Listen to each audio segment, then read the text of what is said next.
Para mim, posicionamento é tudo aquilo que você faz para estar na mente e no coração do seu cliente de uma forma única, diferenciada. E com isso você para de brigar por preço, por desconto apenas. Claro que a gente sabe, a gente acabou de sair de uma Black Friday, é um momento importante de mercado, mas quando você aprende a se posicionar, a demonstrar suas virtudes, seus valores e seu posicionamento único, aí você para de brigar só por preço e começa a mostrar valor. Aí você começa a jogar numa outra categoria do mercado. Isso é importantíssimo. Olá, sejam todos muito bem-vindos ao Pod Venda Mais Vinho. Meu nome é Diego Bertolini, sou empresário, consultor de mercado e especialista em vinhos e líder do movimento Venda Mais Vinhos. E toda a terça e quinta-feira nós temos conteúdos exclusivos aqui no nosso canal e a quinta-feira especialmente recebendo empreendedores, ou seja, pessoas aí que estão no campo de batalha, que vão estar transmitindo dicas práticas para o movimento do seu negócio. Seja você empreendedor do vinho, dono de importadora, vinícola ou também profissional da área, ou você que tem uma loja, e-commerce, social commerce, que quer desenvolver, ampliar as vendas do seu negócio. E pessoal, você que está aqui seguindo o nosso canal, nós estamos em 2 canais aqui no nosso podcast, no YouTube e também no Spotify. Você que está no YouTube, não deixa de seguir o nosso canal, deixar seu like, compartilhar esse movimento que tem o intuito de expandir a cultura do vinho no Brasil através de empreendedores. E se você está no Spotify, bota lá as 5 estrelas. Se não colocar 5 estrelas, vai começar a dar dor de cabeça, dor de barriga. Então, se curtiu o conteúdo aí, dê os seus 5 estrelas e também compartilhe para outros profissionais, para seus colaboradores, outras pessoas que curtem vinho, para a gente estar desenvolvendo a cultura do vinho no Brasil. E pessoal, a pauta de hoje é falar sobre como você posicionar a sua marca, do seu negócio no mercado de vinhos. E eu estou recebendo hoje um grande profissional, mas anotem aí, grande profissional que tem uma longa estrada no mercado de vinhos, literalmente tem muita litragem, além dessa litragem em horas de taça, não só com vinhos brasileiros, que ele vai falar um pouquinho, mas também com vinhos importados, já passou por importadora, já conduziu uma importadora, é formado em marketing, sommelier, e também ele é idealizador do Enomarketing, um super projeto que aí no final ele vai contar mais para vocês. E sabe, no final a gente guarda a cereja do bolo, ou seja, o vinho flor, para vocês conhecerem mais esse super projeto que é o Enomarketing, que o meu grande amigo Edu Lira está aqui. Saúde. Vai compartilhar muito conteúdo conosco aí. Seja muito bem-vindo, Edu. Diegão, prazer imenso. Depois de uma apresentação dessa, enfim, fico lisonjeado. Obrigado pelo convite. Um prazer enorme estar aqui com você, com a sua audiência. Enfim, vamos lá. Que eu puder entregar aqui, não vai ter segredo hoje. Cara, tu que é um profissional que tá um tempão no mercado, e já passou por empresa, construiu equipes, para B2C, juntamente com uma grande importadora, já também trabalhou como profissional autônomo, hoje é head da Tera, que é um projeto ícone aí de Santa Catarina. Quando enxerga o mercado assim, e fala sobre o que é posicionamento de marca. Uau. Porque posicionamento de marca, cara, pode ser do portfólio, entender seu público-alvo. O que é posicionamento de marca?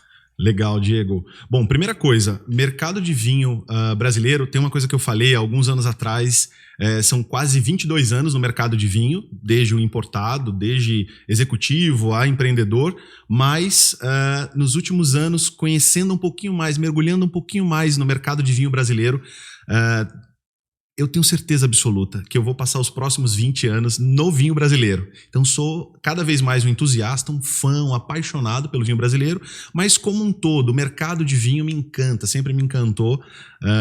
E eu tenho certeza que o Brasil, como mercado consumidor, cada vez estará mais no radar das grandes vinícolas, das grandes corporações, dos produtores de vinho, porque o brasileiro é curioso, o brasileiro gosta de degustar, e se você começa num degrau, você quer ir para o próximo, enfim.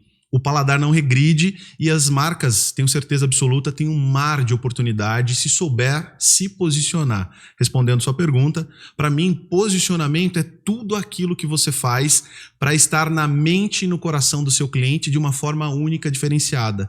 E com isso você para de brigar por preço, por desconto apenas. Claro que a gente sabe, a gente acabou de sair de uma Black Friday, é um momento importante de mercado, mas quando você aprende a se posicionar, a demonstrar suas virtudes, seus valores e seu posicionamento único, aí você para de brigar só por preço e começa a mostrar valor.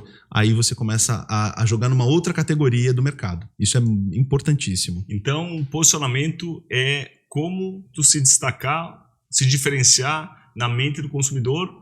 Diante aí no Brasil, 62 mil rótulos, 1.100 vinícolas brasileiras, chegando aí a quase 900 importadoras, né? Então, dentro desse mar de vinhos, né, é tu criar um diferencial. Exato. Né? E esse diferencial, eu sempre falo, né, para os meus mentorandos, clientes, né, esse diferencial ele não está apenas na embalagem, não está apenas no posicionamento mais que eu vejo, né, que eu sempre falava, né, quando eu trabalhava no Ibravin, tem 2 pontos que tu colocou, né, tu uma pessoa mais aberta no mercado de vinhos, eu sempre falei, cara, que o concorrente do vinho brasileiro, ele não está nem do outro lado da cordilheira, nem do outro lado do oceano.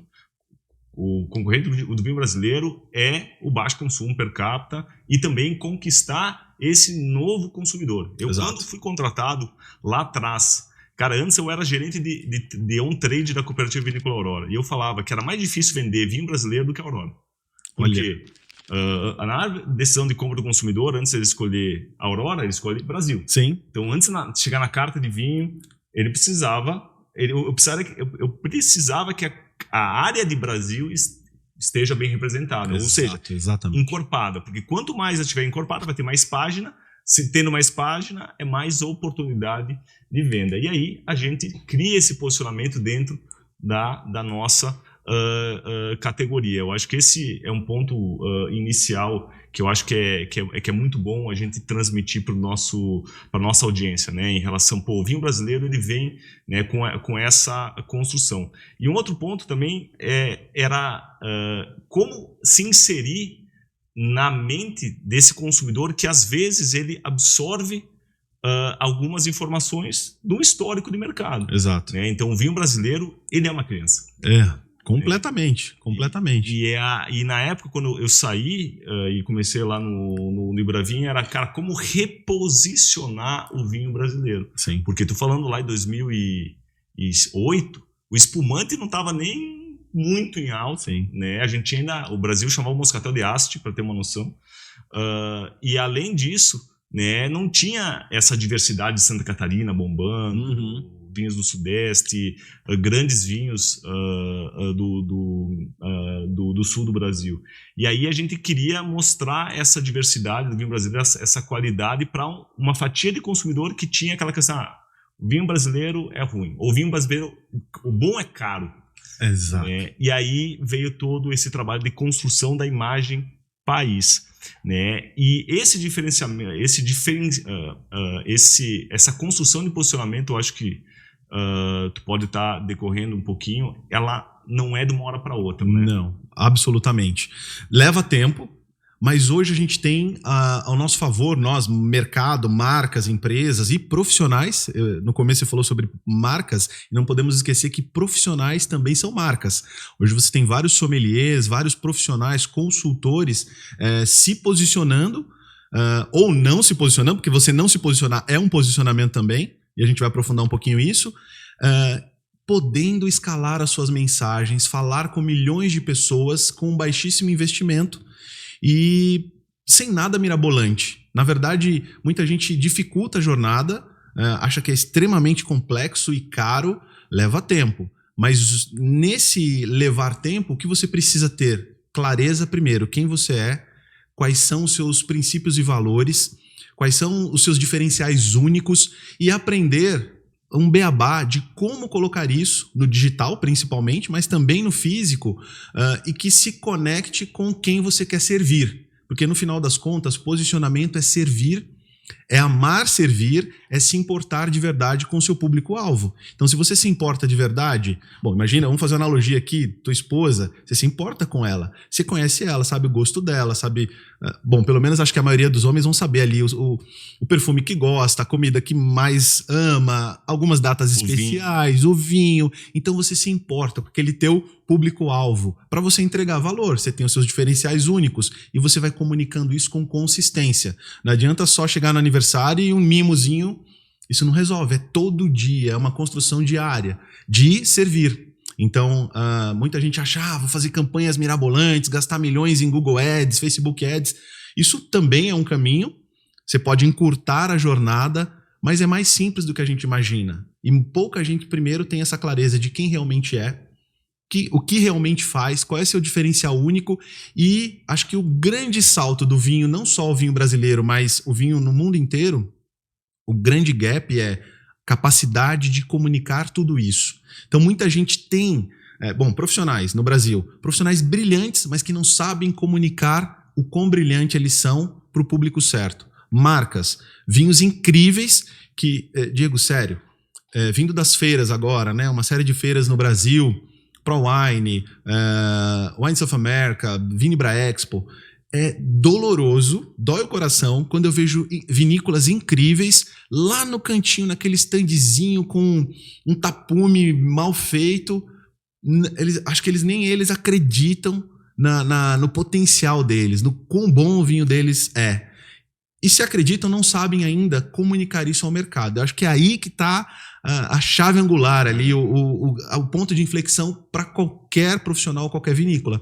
Aprender a se comunicar logo, aprender a se posicionar. E tudo importa, tá? Tudo importa. Posicionamento não é só uma coisa ou outra, é um conjunto de coisas. Então a forma como você se veste, como você fala, quais são os seus posicionamentos, né, no digital. Então, se você trabalha com uma bebida do início da gama ali, não quer dizer que você precisa também ficar desleixado. Você pode entregar carinho, cuidado, não precisa ser uma taça sofisticada, mas pode ser até o copo normal. Mas demonstrar para o seu público-alvo que tem um carinho, tem um cuidado. E o cliente valoriza, né? Você pega alguém que não tem cuidado nenhum e um profissional que demonstra o mínimo de cuidado, carinho com o seu público-alvo, de quem que você compra? Então isso deixa uma lembrança no público-alvo. E é envelopar. Porque uma coisa que o Edu falou, cara, que é muito prático para você, empreendedor, é você levar que você criar um posicionamento, você tem que saber ter clareza aonde você quer chegar. Exato. Tá? E aí, o maior erro, eu sei porque, cara, quando a gente definiu o posicionamento, por exemplo, lá do Vinhos do Brasil, sim, é aquela questão, e era uma instituição, um monte de gente, tem o cara do vinho de mesa, o cara do vinho fino, o cara do espumante, o cara de Santa Catarina, o cara do Rio Grande do Sul, né? É a questão de todo mundo estar indo na mesma direção. Nunca esqueço, cara, quando a gente construiu o posicionamento do vinho brasileiro para o mercado internacional. E aí a gente falava, não, o vinho brasileiro, pô, a gente trouxe o Oscar para cá. A gente trouxe a Julia Harding, né, pô, braço direito da Jansen Robinson. A gente trouxe, meu Deus, me fugiu, Julgamento de Paris, o Steven Spurrier. Cara, a gente trouxe duas vezes Steven Spurrier e eles falavam, não, cara, o espumante brasileiro é o melhor espumante do Hemisfério Sul. Olha, tá? Que incrível. E aí a gente fala assim, cara, ok, olha só, os caras estão falando isso. O mercado, não tem nenhum país, daí analisando racionalmente, tecnicamente, nenhum país do Hemisfério Sul que é referência em espumante. A Argentina não é referência em espumante, Chile não é referência, tem bons espumantes. Sim, Nova Zelândia, pô, tem Tasmânia, que tem bons espumantes, mas, cara, mas não é referência. É muito mais referência Austrália, desculpa, muito mais referência em Syrah. Exato, né? Exato. Nova Zelândia, Sauvignon Blanc. África do Sul, Pinotage, mas na minha opinião Syrah também. Total. Mas não tem ninguém enquadrado aqui. Exato. E, cara, é o Brasil. Diferencial único. O Uruguai tá tem um diferencial, cara, é espumante. Mas eu tenho o Sauvignon Blanc. Não, mas não, eu tenho o Taná da Campanha, eu tenho o Merlot do Vale dos Vinhedos. Cara, seguinte, isso aqui vai abrir. E aí a gente repetir esse mesmo discurso por muito tempo. Sim. Até criar essa referência. Exato. E abrir o mercado porque tu vende mix. Então, eu acho que um dos pontos é você ter clareza dos seus atributos. Cara, e uma coisa que eu vejo em relação ao posicionamento, que ele tem que estar totalmente conectado à autenticidade, uma verdade. Exato. Por quê? Principalmente no digital, Edu, tu que é super especialista nisso, cara, tu não vende uma mentira por muito tempo. Esquece. No digital. Não dá pra colocar uma máscara e interpretar um papel por muito tempo. Você engana meia dúzia, até um pouquinho mais, mas não se sustenta. Tu pode vender uma mentira fria. Uma mentira fria como que é, cara? Vamos lá, construir algo mais em relação a imagens, mas um dos pontos que hoje eu vejo, isso está muito no mercado de vinhos, é a humanização. Sim. Né? E hoje, por exemplo, a humanização, eu sempre falava lá dentro do Bravin e falo, cara, o enólogo é relações públicas, ponto. Eu disse, cara, o enólogo é muito mais relações públicas do que ou um sommelier, por exemplo. Pô, o que Manuel Beato fez pro Fasano? Pois é. O que o Fasano fez pro Manuel Beato?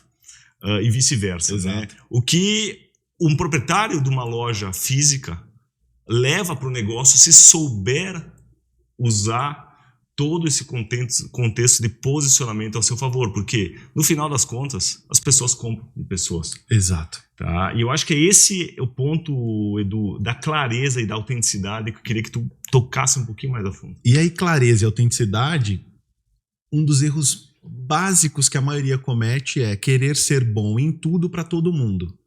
Então, quando você quer ser bom em tudo para todo mundo novinho, é impossível. Você falou aí quantos rótulos a gente tem hoje. E hoje vinho bom é commodity. Assim como, é uma pauta que a gente pode aprofundar, conteúdo também é commodity. Você dá 2 comandos no chat GPT e você tem conteúdo infinito.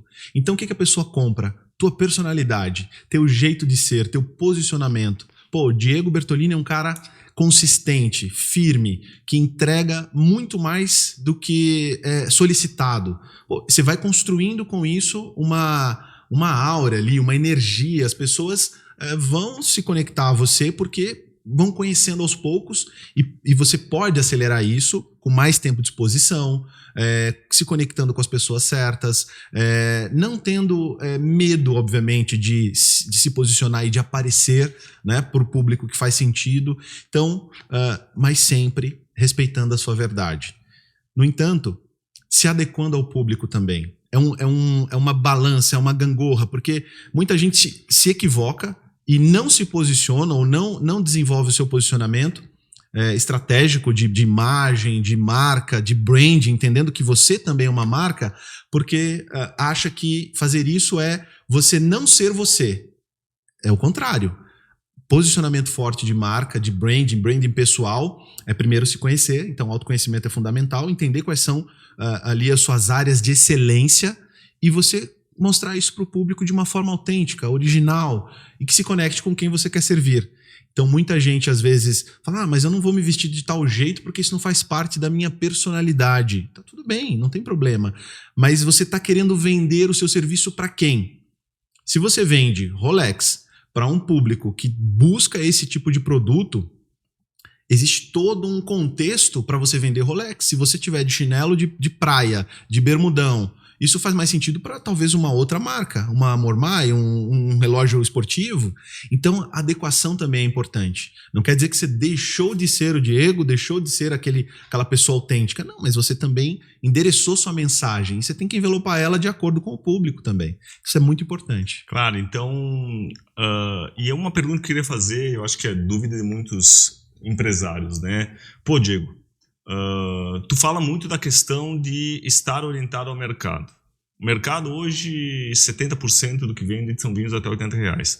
Mas eu vejo um nicho, e aí fica naquela questão, daquela dualidade, né? Que é a questão, eu quero me construir, eu vejo valor num posicionamento em relação ao meu negócio, mas eu não quero deixar de atender uma fatia de mercado, né, em relação àquele produto. como levar essas duas coisas ao mesmo tempo, né? Por exemplo, eu sempre falo, né? E vamos lá, vamos polemizar, porque tá muito cabeça esse papo aqui. Vamos começar. Boa, por favor, põe a lenha na fogueira. Vamos começar a polemizar. Eu sempre falo o seguinte, meus amigos, 220 milhões de 426 milhões de litros consumo, 426 milhões de litros comercializados no Brasil, 220 milhões são vinhos de mesa.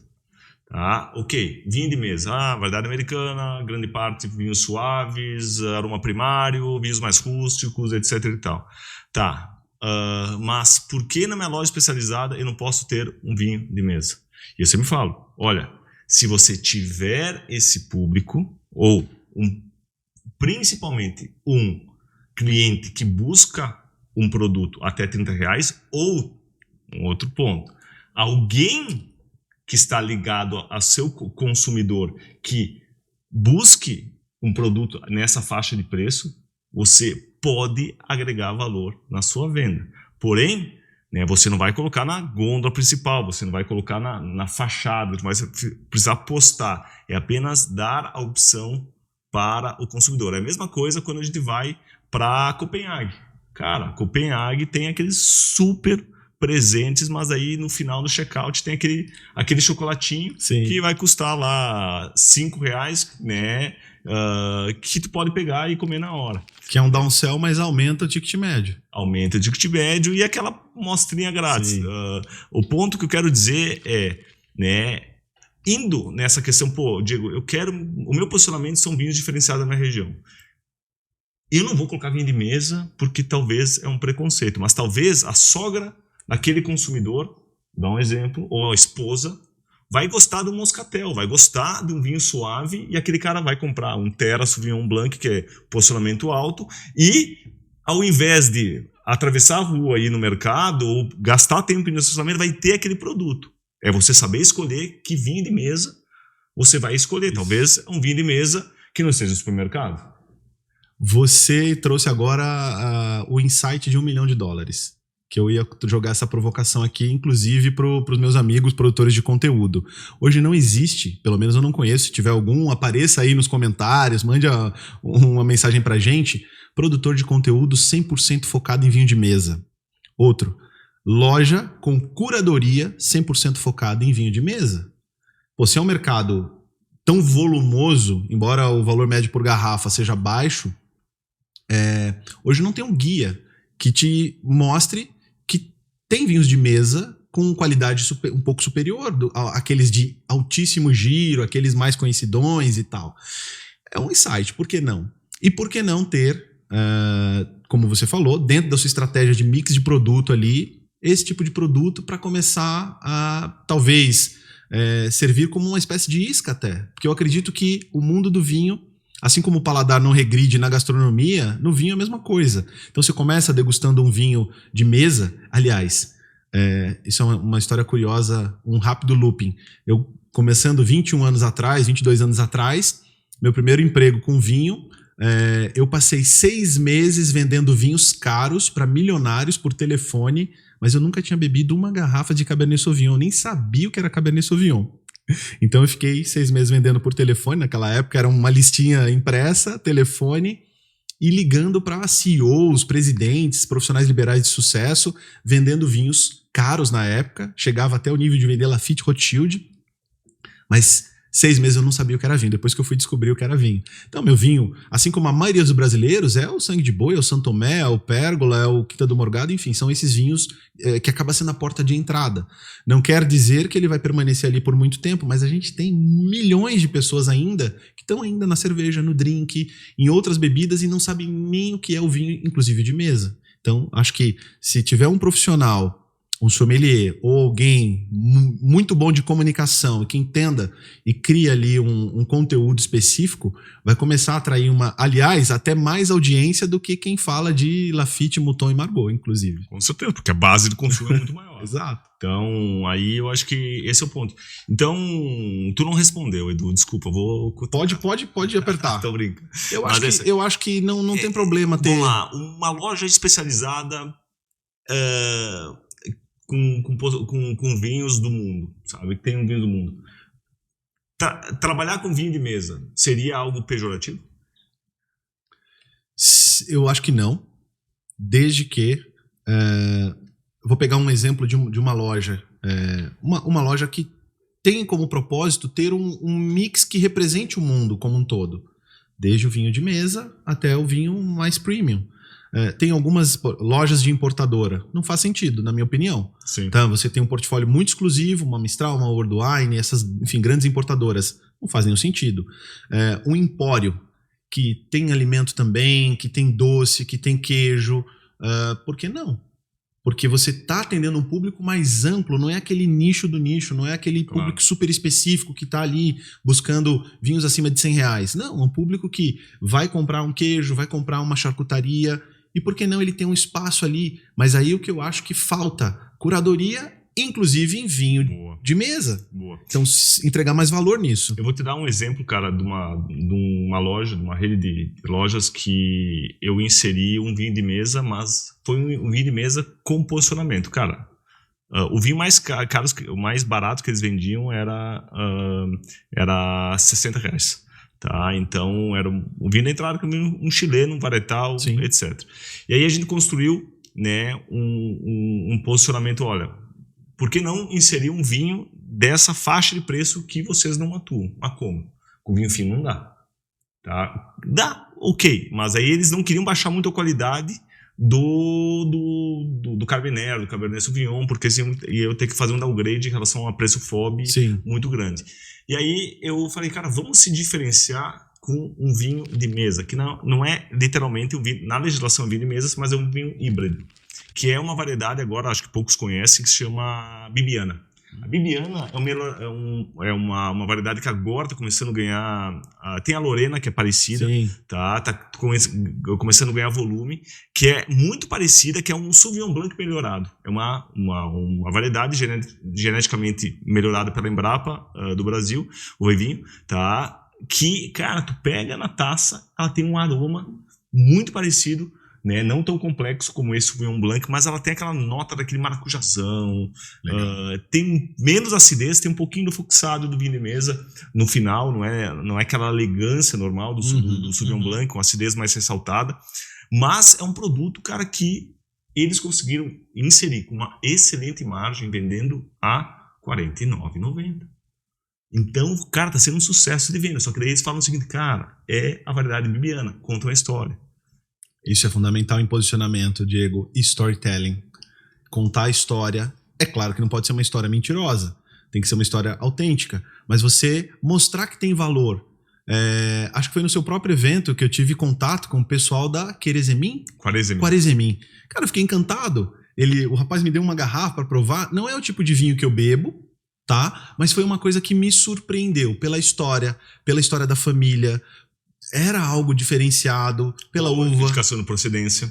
Tudo. Então, se tem um nicho aí que dá para se trabalhar fortemente, é começar, talvez, não ir pro mar vermelho ali, daquela concorrência das marcas já muito conhecidas e que estão há décadas aí, que fazem parte da vida do brasileiro, que começa a falar, vou beber um vinhozinho, pega aquele vinho lá, aquele vinhozão bem baratinho, mas tem talvez uma outra categoria. Aliás, eu, como sommelier, não saberia dizer uma avaliação mais técnica. Então, se tem alguém que sabe fazer uma avaliação mais técnica de um vinho de mesa, por que não?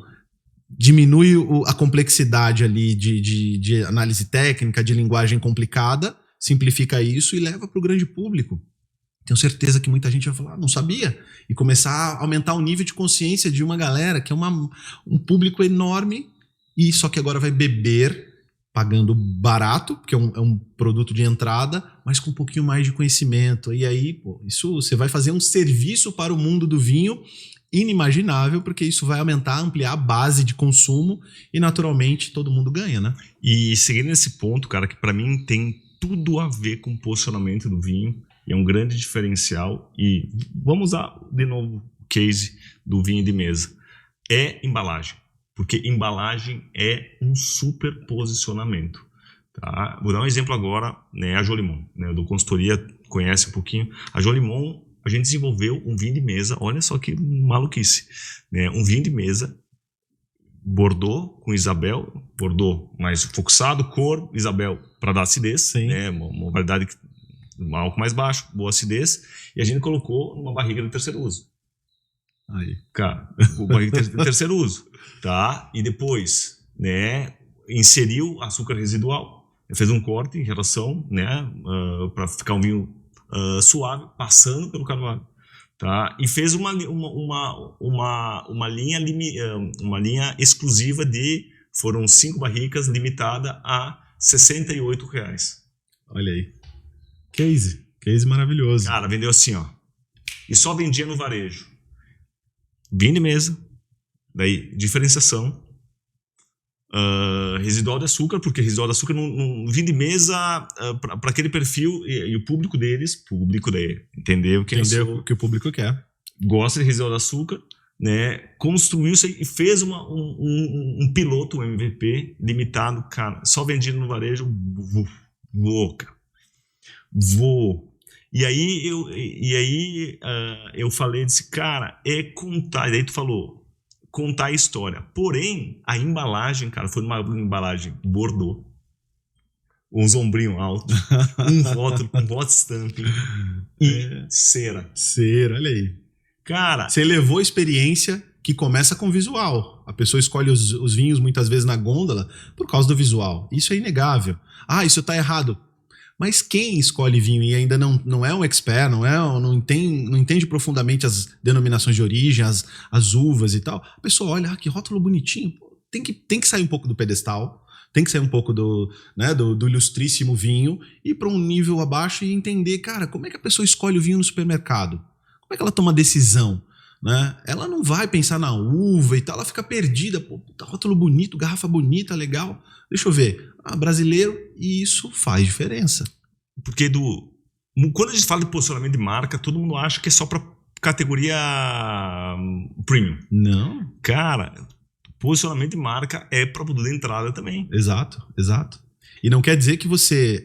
aliás, esse posicionamento de marca que envolve embalagem, que envolve toda a cadeia, a entrega, né, política comercial, tudo faz parte, né? Seu atendimento, seu pós-venda, como que você atende o trading, tudo isso faz parte da estratégia de posicionamento. Mas falando especificamente de embalagem, essa é uma oportunidade, inclusive, de cobrar mais, porque você é percebido pelo cliente como uma marca de maior valor.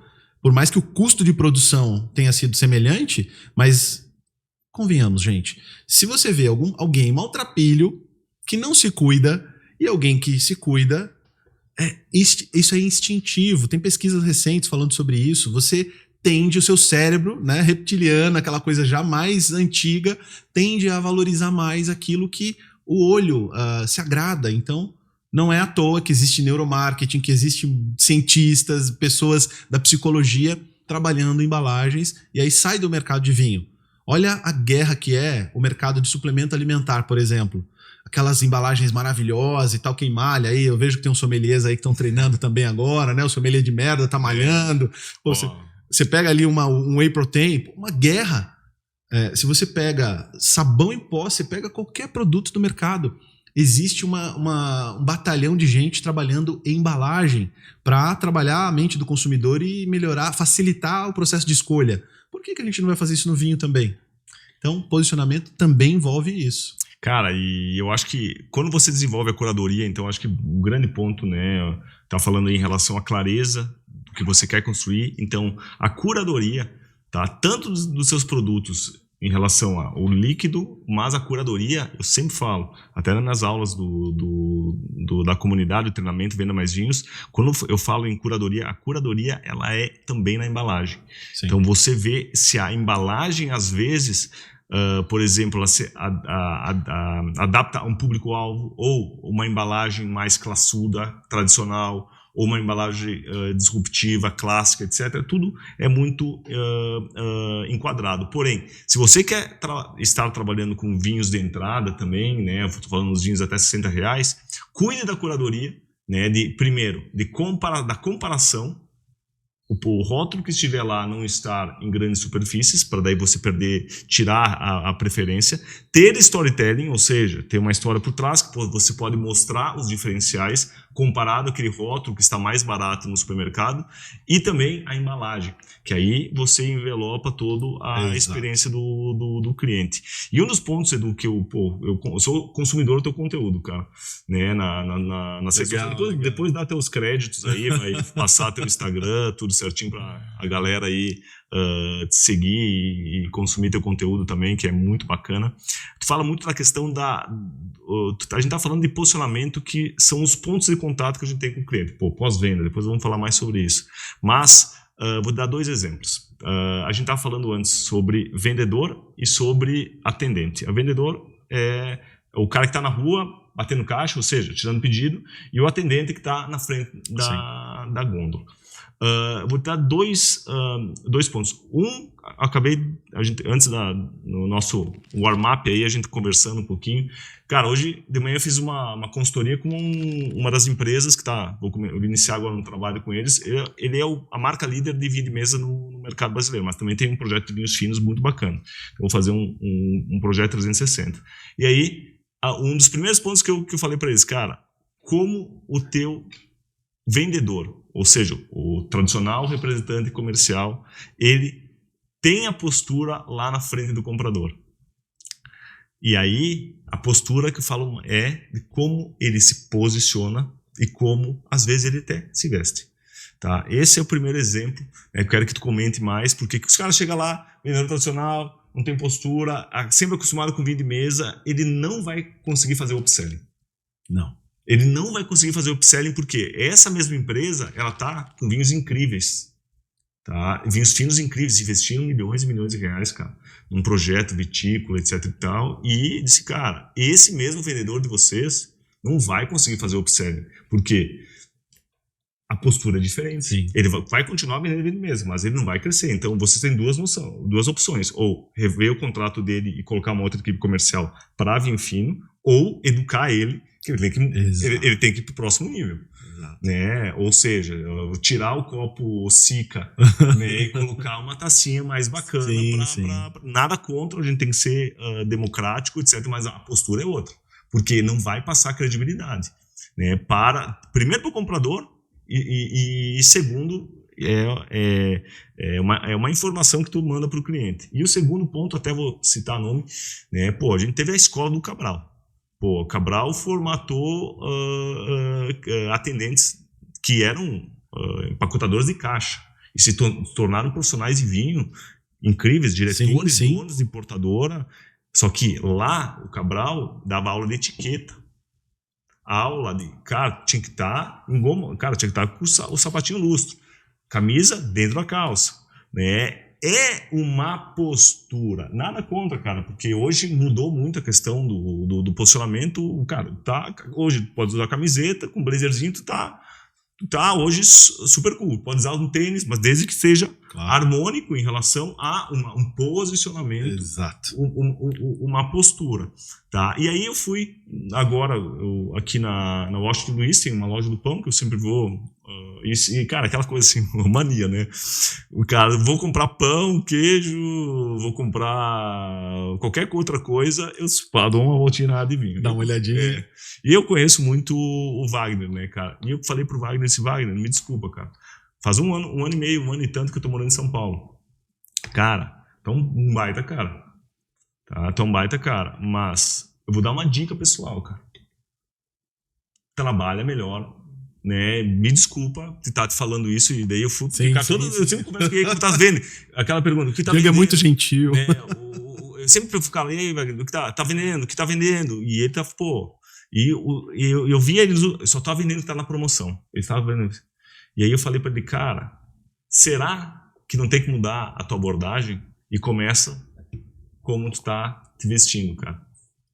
Ele me olhou, cara, naquele primeiro... O cara fica puto primeiro, mas depois... de ódio. Depois, cara, foi o primeiro... Sendo bem sincero, cara, eu dei um feedback... E é com amor, não é pra ofender, ao contrário, é pra ajudar. Isso. E aí depois ele falou o seguinte, Diego, quero te agradecer Cara, pelo feedback, tu tem toda a razão. Isso vai fazer o diferencial para eu migrar de categoria. Porque eu sempre falo para ele, cara, tu já entendeu? Eu conheço, cara, atendentes do Pão de Açúcar que foram para diretores. Sim. Tá? Mas mudou pela postura, pelo comportamento deles. E aí, cara, eu quero que tu fale um pouquinho da postura profissional, que são dois exemplos. Sim. Que no início ele ficou puto da cara comigo, tá? E depois ele veio me agradecer porque ele viu que foi o feedback que, cara, eu não tava foi pro bem, né? Foi pro Excelente, bem, claro. Porque perfeito. Para aumentar a produtividade, porque ele fazia mais de meses que só vende que está na promoção. Mas será que só vende o que está na promoção porque não está agindo diferente? Genial. Eu costumo falar muito isso para os meus mentorados, Diego, que posicionamento define faturamento.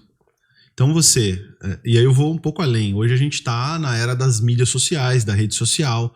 Grande parte dos profissionais que a gente conhece, talvez a maioria dos atendentes, dos sommeliers, do garçom, enfim, eles não têm uma rede social em que eles usam profissionalmente ela. É a rede social como a maioria das pessoas, para postar fotinho do final de semana e tal.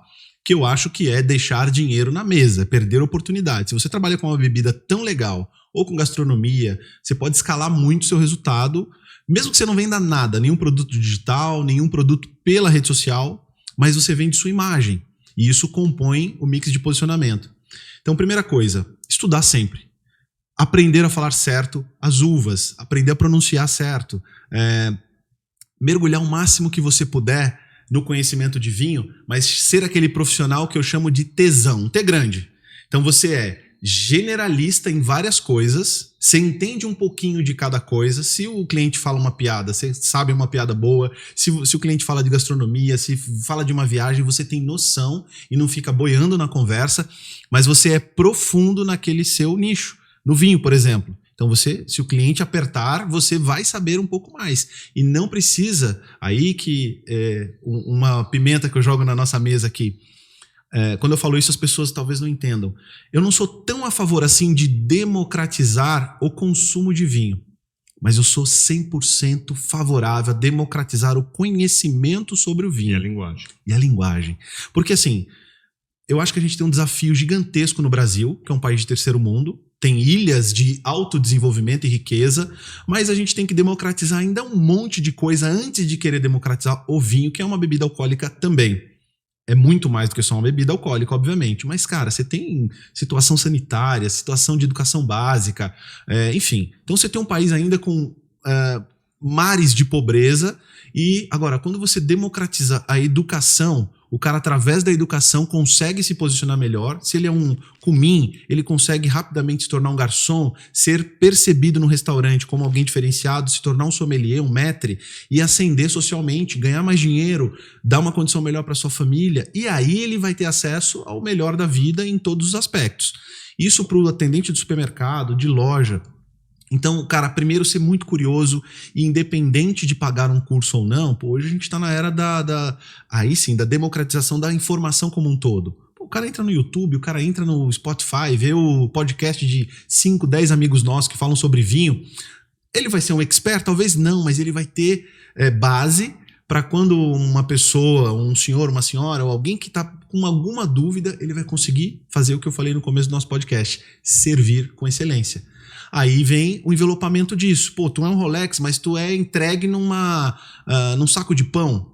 Não, você tem valor, você tem conhecimento, você tem uma gentileza, um serviço excelente, mas você não se posiciona, não coloca ali uma vestimenta que faz sentido e que vai fazer com que o cliente te valorize. E quando a gente fala em investimento, a gente não estou falando de investimento caro. Nem grife, nem nada. Eu estou falando o seguinte, às vezes as lojas, né, elas têm uniforme, mas como tu trata o teu uniforme... Limpinho, bem alinhado. Na tua casa. Né? Então, tá com um uniforme limpo, cara. E aí eu trago mais um insight. A pessoa pode até se posicionar muito bem na loja, só que ela é uma outra pessoa completamente diferente na rede social. Tá perdendo uma chance enorme de escalar o seu resultado. Sabe por quê? Imagina só, você é um atendente de um Pão de Açúcar ou de uma loja, ou de um restaurante, só que aí você tá ali impecável. De repente, um ou outro cliente começa a te acompanhar. Aí, o que você posta na rede social? Você só sem camisa, sei lá, no boteco com os amigos, no futebol. Aquilo diz zero sobre quem você é profissional. Só diz um recorte da tua vida pessoal e que não interessa, muito provavelmente, para o teu público-alvo. Então cria uma confusão de mensagem na mente do seu cliente e talvez ele te siga e não vai fazer muito sentido, ele não vai te acompanhar mais. Agora imagina só, você é aquele profissional que é visto na loja, no restaurante, impecável, e aí quando a pessoa, por conta disso, quer saber um pouquinho mais de você, hoje você não pergunta o site da pessoa nem nada, você pergunta o arroba dela do Instagram. Aí você vai ver no Instagram e fala, pô, que legal. E aí esse Instagram, ele não é uma vitrine não é uma tabela de preço, né? Obviamente. Mas tem ali posicionamento, ou seja, você com alguém bacana, você num lugar legal, fotos bem tiradas, nada profissional, tudo amador. Mas você já demonstra um cuidado e um serviço ali bacana. Você já fica num outro nível de percepção do teu público. E não só do teu público que compra o teu vinho, mas que compra o teu serviço, que é, por exemplo, o teu chefe. Você tem um relacionamento com o gerente, com o diretor, com o dono da empresa, ele te vê todo dia bem alinhado, mas aí se ele de repente olha a tua rede social, ela não diz nada sobre quem você é como profissional. É uma baita chance que você está perdendo de se posicionar e faturar mais, de ascender na carreira, inclusive. Edu, então a gente está falando que empresa, né, eu acho que não é tu deixar de lado a tua rede social pessoal, porque pode ter a corporativa, ou pode ser as duas. Não é deixar de fazer essas coisas, mas é cuidar e ter um zelo para envelopar isso também, para mostrar quem tu é também profissionalmente, mas não perder a autenticidade que a gente falou no início de quem tu é, porque é tua rede pessoal. Se você quer só mostrar a bebedeira, a balada, cara, não aceita, deixa ela fechadinha e aceita só o teu grupo de amigo. A partir do momento que você deixou o teu cliente entrar, deixou o teu chefe entrar, o dono da empresa entrar, você precisa se posicionar melhor, porque isso pode depor contra a sua ascensão profissional. Boa, cara, eu acho que ótima dica. E agora a gente indo muito, né, para os empreendedores. Vamos lá, sou dono de uma loja, estou iniciando meu negócio, ou sou proprietário de um e-commerce, né, e tenho a minha rede corporativa. Como eu humanizo, né, eu que estou à frente, ou vou delegar a humanização para um sommelier da minha loja? Dá algumas dicas de como achar o ponto de equilíbrio e, né, a pergunta de 1 milhão, né? Esse ponto de equilíbrio de você levar essa mensagem autêntica, né, com clareza e humanizada para um dono do negócio. Legal. Bom, primeiro, se a gente falar de Instagram, a gente está falando de 4 redes sociais dentro de uma só. O Story é uma coisa, tem um objetivo e um fim, uma dinâmica. O feed Reels tem uma dinâmica, o feed foto estática tem outra dinâmica, as lives tem outra dinâmica, enfim, são códigos que você precisa decifrar e entender o básico. A primeira coisa que começou esse assunto aqui, autenticidade. Autenticidade é ser você mesmo e tal, mas adequar a linguagem do cliente. Você está no negócio do vinho, você começou a empreender para quê? Para atender o seu desejo de ascensão, de crescimento, de realização profissional, mas você quer, acima de tudo, servir a um público. Ok. O que faz sentido para esse público? Muita gente confunde, acha que humanizar é você se mostrar, se despir totalmente de filtros e mostrar sua vida pessoal como um todo. Não é isso, né? O que faz sentido para o seu público? Ele não quer ver um robozinho, ele não quer ver, ou seja, alguém mecânico, alguém que, né, segue só um script, não quer, cada vez mais é tendência, não quer ver uma vida perfeita. Né? Você tem classes mais baixas que são aspiracionais, elas querem ver a riqueza, o luxo, e aí muita gente vende mentira, né? Aluga Porsche e faz aquela coisa toda, enfim, que a gente vê no mundo do marketing digital.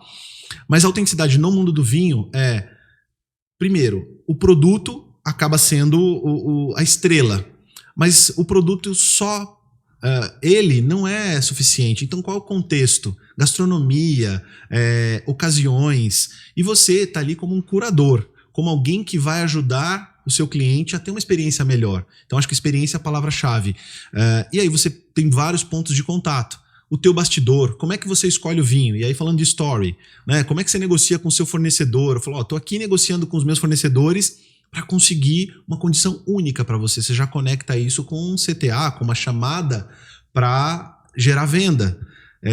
Você tem momentos que o empreendedor do vinho passa o tempo todo, que é degustar vinhos para avaliar, para decidir se ele entra ou não para o portfólio. Traz a sua audiência para decidir com você. Hoje as mídias sociais permitem isso.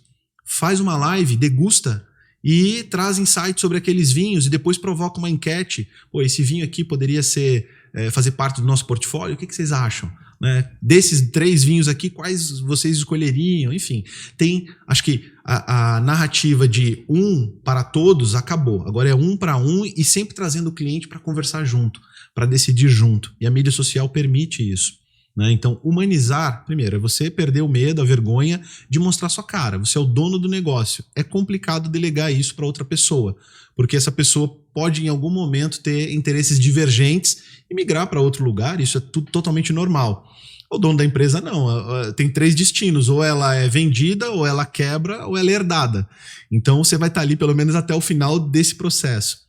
Então, eu aconselho os donos de empresa, né, donos de loja, donos de vinícola, a se mostrar um pouco mais.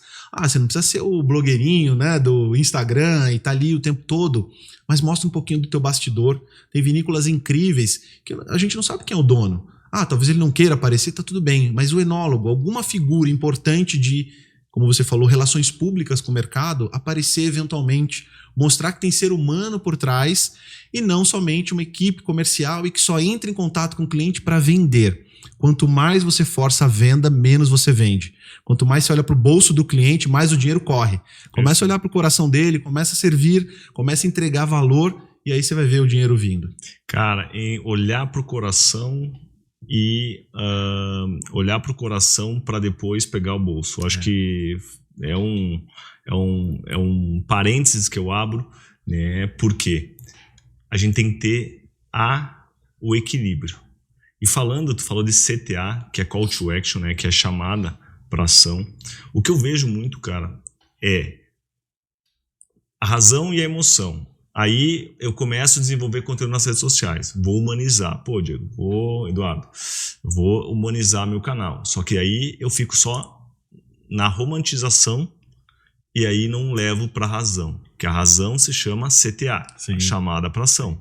Tá? Então, o grande ponto do equilíbrio é que sim, eu preciso tocar no coração do meu cliente, gerar valor, mas eu preciso pagar a conta. Pagar a conta. E eu preciso chamar para ação. E se eu não chamar para ação, eu não vou vender. Tá? E aí eu vejo muitas lojas de vinho, cara, tá? Que elas são algo que são blog. Né? Ou uma rede social de uma loja de vinho que nada mais é que muito poético e pouco razão. E sim, a gente precisa, claro, dosar, mas a chamada para ação ela é importantíssima. Sim. Né? Desde a bio, né? Se posicionar como, tem gente que coloca a bio, eu democratizando o mundo do vinho no Brasil. Ok, tá? Mas tu é o quê? Tu é uma loja? Tu é um e-commerce? Tem que deixar claro. Tem que deixar claro na bio, cara, que digamos assim, teu cartão de visita no Instagram. Total. Tá? No digital como um todo, né? Isso. E aí depois, no próprio post. Cara, eu posto sobre um Chardonnay. Tá? Na descrição daquele post, cara, mais informações, link na bio. Cara, tu tem que dar aquela chamadinha, né, pra ação. Então, Edu, eu sei que é uma linha tênue, né, de não estar invadindo o consumidor ou sendo algo muito agressivo, né. Tenta aí, né, eu sei que é difícil, né, de uma forma muito rápida, né, normalmente, a gente leva com muito mais conteúdo, com muita, né, nas aulas, nas mentorias, etc. Mas tenta passar a tua opinião em relação a esse assemblagem, digamos assim, esse equilíbrio entre o corte, né, desse vinho que a gente está fazendo aí, entre a razão e a emoção em relação à chamada para a geração de valor e a chamada para ação. Para mim, Diego, é muito simples, e isso eu falo muito no Enomarketing. Você tem que pensar na jornada do teu cliente e pensar num funil de influência. Então você tem um funil, né? Você tem aqui no topo do funil muita gente que não tem consciência de quem você é, de qual produto você oferece. Então lá no começo você já tem que deixar claro isso. né? Na bio, na foto, nos conteúdos como um todo, que você é um comerciante de vinho. Agora, você precisa educar esse público que está chegando e fazer com que ele migre do topo do funil para o meio do funil e passe a considerar sua marca como uma opção para resolver o problema. Então você tem que fazer ali um 80-20, sendo 80% conteúdo que gera valor, que mantém a pessoa... Porque, gente, por que você entra no Instagram? Você não entra para ver preço, exceto algumas marcas. Você entra para se entreter. Você entra para se informar em algum aspecto. Você entra para... Muita gente para perder tempo, fica no feed infinito. Mas só que tem um detalhe. Hoje você entra numa loja como a do Pão de Açúcar aqui do lado da sua casa, por mês, quantas vezes? 4? Uma vez por semana? Na melhor hipótese. 4. Numa loja de vinho especializada, a pessoa entra uma vez a cada 2 meses e olhe lá. A pessoa, recentemente, pesquisas mostram que entra no Instagram por dia, brasileiro médio, 17 vezes. Então, são chances de expor a sua marca, de expor a sua mensagem, de expor o seu conteúdo. Conteúdo de valor é aquele que resolve uma dor ou atende um desejo. Pô, qual a dor da pessoa? Ela não sabe que taça escolher, ela não sabe que vinho escolher para combinar com tal coisa, que vinho dar de presente, qual é a quantidade que eu preciso comprar para servir num evento, casamento, festa, aniversário. Então, você resolve essa dor de maneira diferente, única, especial, com bom conteúdo, uma boa linguagem, com audiovisual razoável, interessante. Se você já faz isso, ótimo. Você tem a base para encantar o topo do funil. Só que você, com consistência, não adianta entregar isso uma vez por mês, semanalmente você entrega isso, você tem mais exposição, e eu compro de quem eu confio em quem eu conheço. Se eu conheço você, eu crio uma relação de amizade com o Diego, nunca vi ele na vida, mas eu tô toda vez vendo um conteúdo dele, ele sempre me gera um valor, uma sacada, um insight, uma dica. Eu sei que em algum momento ele vai vender alguma coisa porque tá claro para mim lá. Ele se posiciona como uma solução naquilo que faz. É natural que, depois de ser encantado por aquele conteúdo, eu migre para o meio do funil e chegue no finalzinho do funil, no fundo do funil, que é: Diego é um cara que eu confio, que eu conheço porque eu vejo a exposição dele, um cara que se posiciona, que deixa claro o que ele faz, é diferente, se encaixa ali no meu perfil e no quanto eu posso investir. Agora, só precisa fazer o call to action, empurrar para o carrinho de compra. Mas percebe que é um movimento quase que orgânico, que pode ser acelerado. Tem muitas técnicas que você pode trabalhar, mas basicamente encante seu cliente pelo conteúdo gratuito, mas não deixe obscuro que você também vende. Que para fechar conta... Não é medo. E não é pecado. Não é pecado. Não é sujo. Ao contrário. Se você não vende para o seu cliente, você está tirando a oportunidade dele de comprar de alguém sério, alguém que faz um bom trabalho. Se ele não comprar de você, ele vai comprar de um picareta. Então você está protegendo o seu cliente, quando você tem uma mensagem clara, entrega um bom serviço, um bom produto, de picareta, de contatinho do WhatsApp. É isso aí. É isso. Cara, incrível, incrível, incrível, porque realmente, né, um dos pontos que a gente sempre mostra, né, e eu acho que é gerar essa questão do equilíbrio, né, entre a chamada para ação, a geração de valor, a educação, porque as redes sociais, elas servem para educar, e até quando eu falo assim, na jornada, eu, depois de muita, cara, já fiz mais de 1.000 mentorias individuais. Horas e horas de análise de estudo de caso. Porque, cara, conhecer seu público-alvo é fazer pesquisa. Cara, a gente fez agora um evento, né, que foi o Mapa para Lucrar com Vinhos, cara. A gente fez pesquisa, cara, e aí a gente incentivava, responde o questionário para você receber o e-book. Por quê? Eu preciso dessa informação, tá, para levar assertividade e principalmente para ajudar você. Ajudar essa jornada para entender realmente qual o conteúdo que eu tenho que levar para resolver a dor e principalmente, né, melhorar meu conteúdo, melhorar o meu produto, que aí a gente cria um ecossistema e é algo do desenvolvimento. Então, entender o cliente e aí essa compreensão, mas Diego, como eu vou compreender meu cliente? Cara, usa as próprias redes sociais, pergunta para ele lá. Faz uma enquete, uma caixinha de perguntas. Caixinha de perguntas. Tá. Você usa o Google Formulário, gente. Isso. Oferece um desconto adicional, um cupom de desconto. O cliente, ele quer um descontinho a mais? Oferece, mas pede em troca. uma informação para ajudá-lo, inclusive. Então, 20 anos de vinho, eu poderia falar, muita gente tem essa soberba, mas eu entendo tudo de vinho. A gente não entende nada. O mercado muda o tempo todo, a cada 20 minutos, né? Como diz a Band News, tudo pode mudar. E muda, gente, o tempo todo. O consumidor, ele gosta de uma coisa hoje, amanhã ele gosta de outra coisa. E a gente é assim, o ser humano é assim, está sempre em busca de novas experiências. E se você ficar parado no tempo, em todos os aspectos, seja no mix de produto, posicionamento de preço, como você se coloca para o público, para o mercado, você vai passar, o mercado vai passar um caminhão. Né? Você, para se manter no mesmo lugar, antigamente não, para se manter no mesmo lugar, você fazia meia dúzia de coisas, estava ok. Agora, para se manter no mesmo lugar, você tem que correr, você tem que acelerar, se atualizar o tempo todo, se reinventar o tempo todo. Sentar em outras mesas, ou seja, buscar informação, buscar conhecimento. Eu acho que isso é vital, é importante, porque empresa que não cresce morre. Tá? Isso aí, exato. Cara. Então, buscar sempre se aperfeiçoar. Eu sempre falo, a rede social é o primeiro passo. Para o quê? Você validar, tá? Validando, cara, precisa migrar para outras estratégias, vai para o e-commerce, depois do e-commerce. O que eu tenho que entender no e-commerce? Cara, o orgânico e pago, né? Como eu faço o anúncio pago? Como eu falou muito de entender as 4 plataformas do Instagram, né? O Stories, o Feed, o Reels e o Post normal, enfim. Então, a gente tem que entender esse campo alugado, né, que é um campo que a gente não tem domínio, mas a gente tem que entender esse algoritmo para desenvolver e performar dentro daquele campo, né, que a gente não conhece. O Facebook é um campo, o Instagram é um campo, o TikTok é outro campo, o YouTube é outro campo. Né, então, é complexo? Cara, complexo. Super. Tá? Mas comece com o básico. Eu sempre falo uma frase do que a complexidade mata a execução. Exato. Cara, e por quê? Cara, se tu vai querer, não comece com o básico, o Instagram, o Facebook vai por osmose.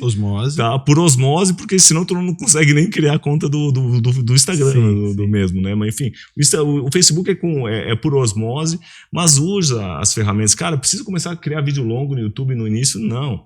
Faz o básico, cara. Depois começa a desenvolver e ter clareza do posicionamento. Total. Tá? Cara, lá pra frente vou começar a fazer YouTube. Vou fazer um vídeo por semana.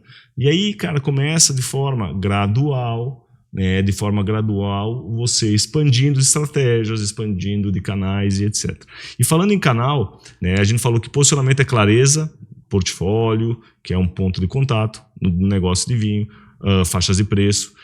Posicionamento é nas redes sociais, que você vai divulgar e vai vender, né? O posicionamento daí eu falo, a rede social é um canal de venda, mas é um canal também de divulgação. Sim. E agora vamos para o canal de venda puro, tá? Que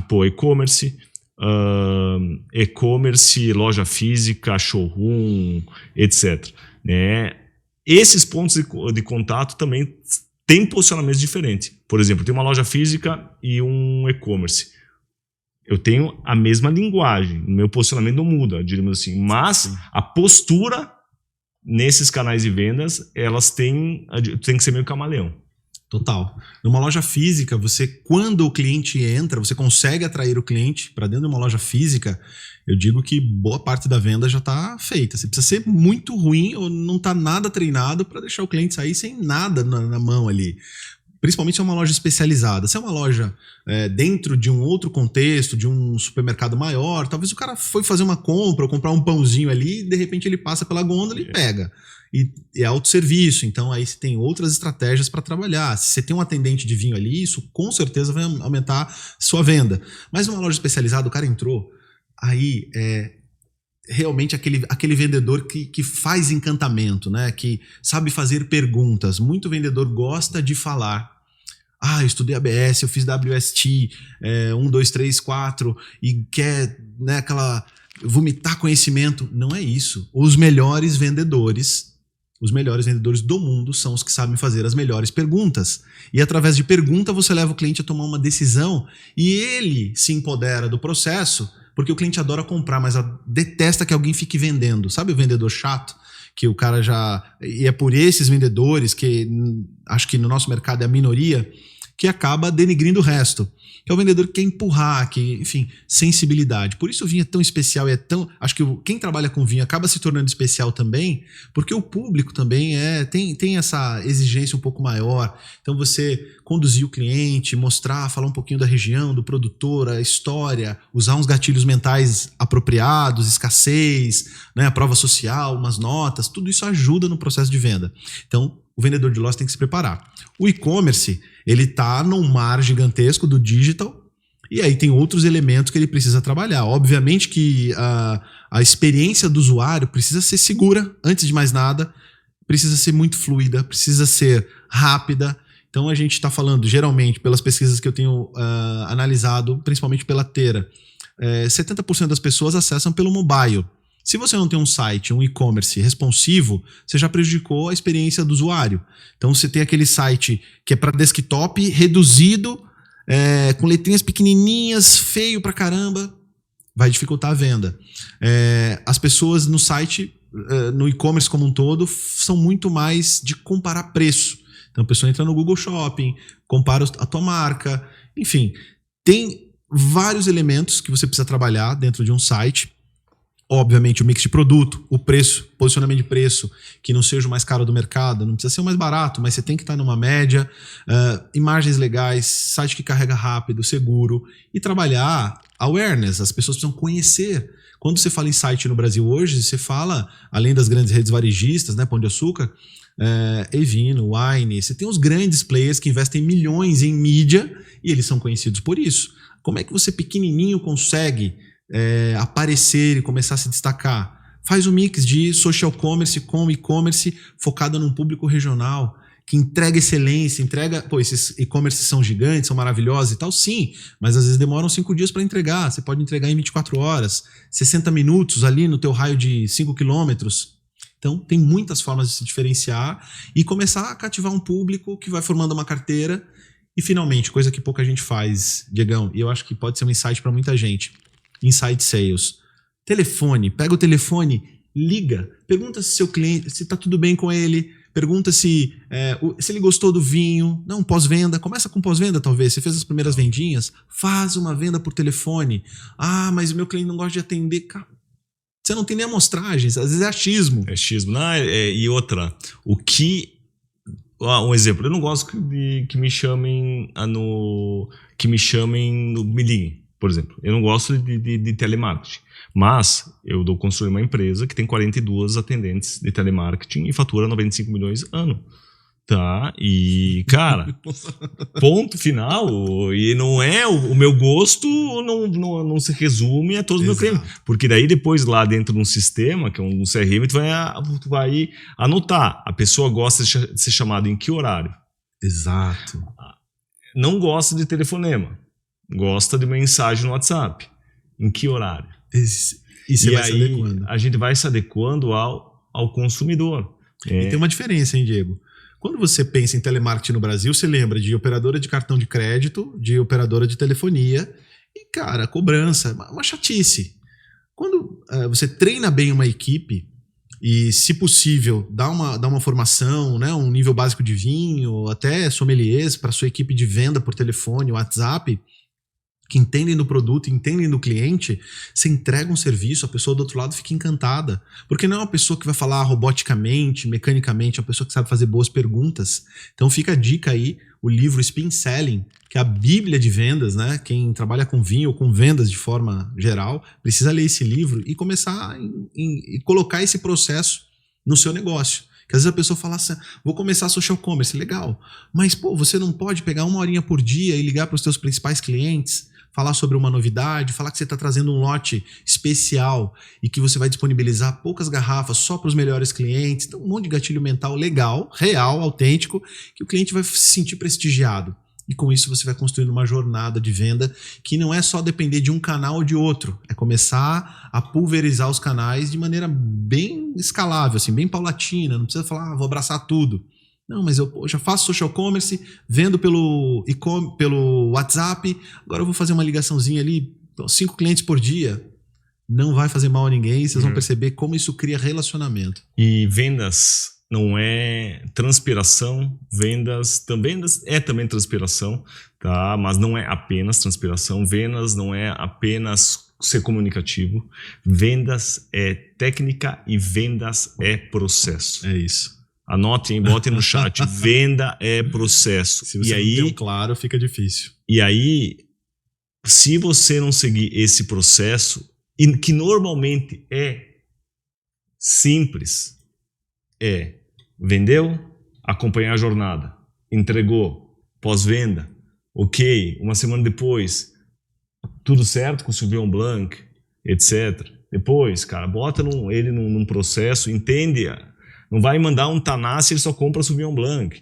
E aí, coisas simples, né, que você vai adaptando, você vai sistematizando num sistema. Mas tem que ter tecnologia, é muito caro isso. Não. Uma coisa que a pandemia trouxe foi a democratização da tecnologia. Total. Cara, hoje tem um exemplo, cara, não sei nem se tu sabe, cara, tem um Vino RP, tem uma empresa de RP que se chama Micro RP, ele tropicalizou um RP para o mercado de vinhos. Cara, qual era a dor que eu sentia até de clientes meus de loja?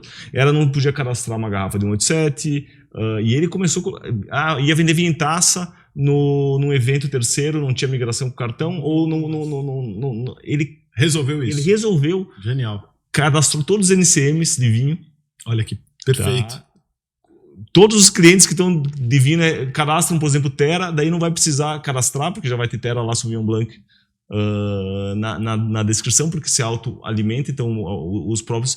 Por quê? Cara, ele viu uma oportunidade de nicho de desenvolver, cara, um RP para o mercado de vinhos. Outro, uma dor, alguns RPs que não tinha recorrência. Ele já embutiu a questão da recorrência. Genial, ou seja, né, não tem desculpa mais. Não tem mais desculpa, cara. E com uma mensalidade, cara, que mais barato que o Netflix. Tá? Então, o que eu quero dizer é que não tem desculpa, né, de você não criar esse processo e não documentar a tua venda. Porque, né, o que eu via acompanhando muito os vendedores, tá, tu tinha a diferença de um bom vendedor de um vendedor exponencial ou extraordinário.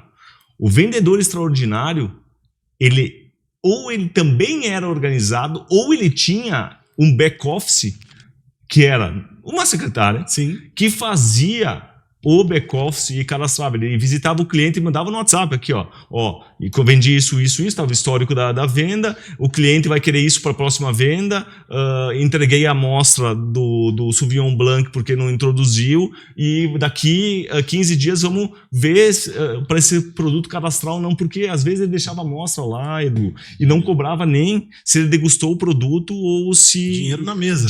Perdeu o dinheiro. Perdeu. Né? Então, venda é processo. Tá? E isso mostra também profissionalismo. Sim. Isso mostra posicionamento do teu negócio. Porque mostra, o cara dá valor a essa garrafa que ele me deixou de amostra. Né? Ele dá valor a isso. Exato. Né? Então, é você criar esse elo e mostrar para ele que dá valor. Cara, isso aqui é uma obra-prima, cara. Isso aqui é uma produção de quantas garrafas? Né? 6 mil garrafas. 6 mil garrafas, cara. Então, é mostrar valor para esse cliente, cara, que só 6 mil garrafas, tu é um felizardo. E Diegão, quem não é visto, não é lembrado. Se você não está falando com o seu cliente, alguém vai estar falando com ele. E não é só a concorrência em vinho, a concorrência de qualquer coisa. Então pense o seguinte, o cliente tem uma verba para investir, para gastar em vinho, exceto os muito ricos, mas a média do brasileiro ali que compra 1.000, 2.000 por mês de vinho, ele tem aquela verba. São milhares de vinícolas, centenas de importadores, mercados bombardeando o tempo todo, e de repente se você tem também outros objetos de desejo que pode ser que consuma aquela verba do vinho dele, o cara resolveu trocar de iPhone, não vou investir em vinho esse mês.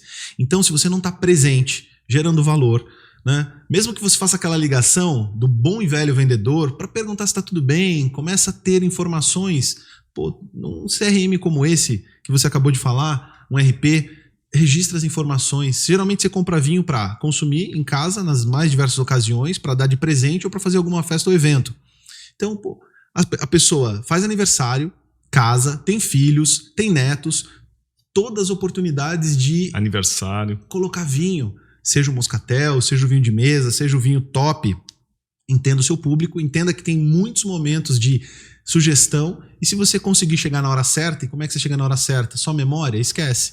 Você não vai conseguir dar conta, ainda mais se você tem uma carteira um pouco maior de clientes, 100, 200, 1.000, 2.000 clientes. Pô, adota um sisteminha e começa a registrar isso. Eu vejo que muita gente tem preguiça, porque são 2 trabalhos, né? Você fazer a ação em si e registrar o que você fez. Mas isso é ouro e muita gente deixa dinheiro na mesa. Total. As mais sofisticadas, e isso se inspirando principalmente no mercado financeiro, tem um processo de venda que é dividido em 2. Tem o SDR, tem o pré-venda, que é uma pessoa mais barata, mas que é especialista em prospecção. Então faz prospecção ativa, entende o lead, qualifica ele, vê se realmente faz sentido e aí passa para o vendedor ou para o especialista, para o sommelier, dar sequência. Enfim, isso fica a dica aí para as grandes empresas do vinho que também já podem fazer isso, né? Ou até normalmente, né, para construir isso aí, o vendedor faz os dois, né? Exato. E aí ganha musculatura para dar o próximo passo. Preciso ter um departamento de pré-venda. Não. Cara, começa verticalizando, começa mais uma vez. Você fazendo. Isso. Tá? Você fazendo, colocando em prática, porque daí você vai conseguir educar. Exato. E criar essa liderar cultura. Depois, inclusive. Isso aí, com certeza, cara. Putz, Edu, estamos aqui quase um MBA, cara. Isso é muito bacana, né, cara? Porque eu sou um cara que consumo muito podcast toda manhã. Eu também vou malhar e coloco o podcast e vou consumindo muito conteúdo, cara, porque realmente, né, tem muita informação na veia aqui que a gente passou pro pessoal, né, e é um assunto recorrente que chega aqui, pô, como se construir posicionamento.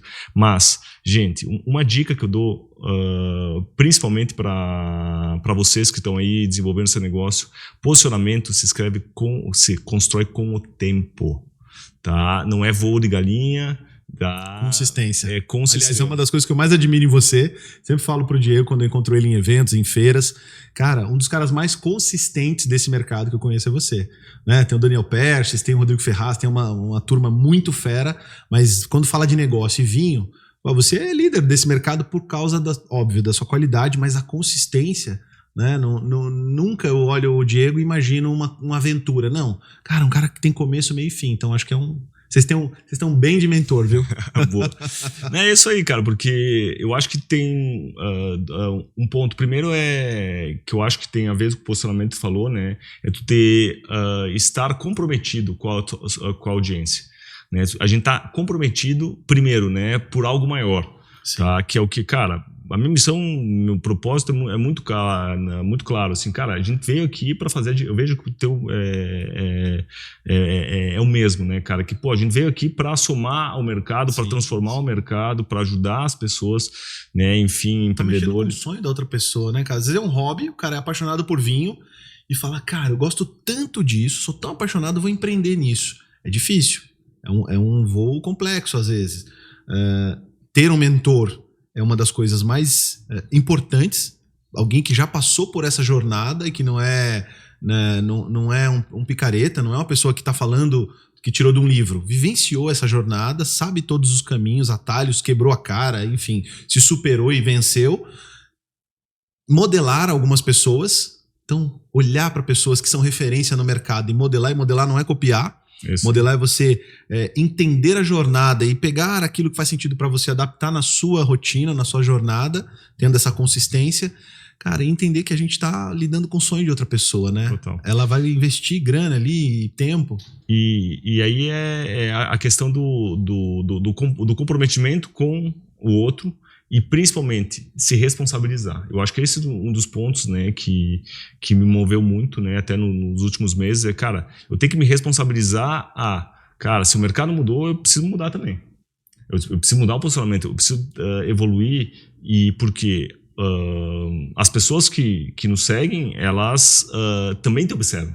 Total. Então, super. Se você não aplica, tá, não te observam na questão de consumir, apenas de absorver o conteúdo, mas observa em relação às suas posturas e em relação a... Elas analisam se tem coerência, né? Isso. Entre a prática e o discurso. E por isso a gente sempre fala, né, que a internet ela leva uma verdade. E também tem a questão de transpiração. Pô, cara, a gente ama o que a gente faz, né? A gente fala sobre vinho, a gente ficaria aqui 2 horas tranquilamente aqui. Só faltavam uns queijinhos aqui que ia muito bem. E eu acho que só um outro ponto também que eu vejo, né, que a gente tá nesse flow aqui que tá bacana, que vender, né, não é apenas, não é descarregar conteúdo, que eu acho que é um dos pontos, é perguntar. Por exemplo, cara, eu quero vender esse vinho aqui. E aí eu começo assim, Edu, gosta de vinho branco? Adoro vinho branco, tá? Cara, e sushi? As 2 coisas que eu mais amo. Então, vamos lá. Não sabia, tá? Olha aí que tá, pô. 2 coisas que eu mais amo. Cara, mas esses dias, olha, um sushi com raspa de limão, né? Ele leva algo, a gordura, e leva algo do cítrico. Tu acha que casa bem com Sauvignon Blanc? Perfeito. Cara, tem esse Sauvignon Blanc incrível, tá? E aí, gente... Criou contexto, né? Criou contexto. Eu não precisei vender o produto, tu afirmou e eu só fiz o CTA no final. Acabou, é isso. Tá? Então, o Edu falou antes, cara, não precisa descarregar conteúdo. Não. É você conduzir uma forma leve, fazendo perguntas, né? Conduzindo para o que você quer. Né, que eu queria vender o Sauvignon Blanc, então eu fiz, você gosta de vinho branco, entendi. 2, se ele gosta de sushi, cara, com raspinha de limão, cara, vegetal, e aí casou, e aí eu levei a explicação e conduzi aqui, isso aqui vai casar super bem. Diegão, posso fazer um over delivery aqui para nossa audiência, para a sua, para a minha também.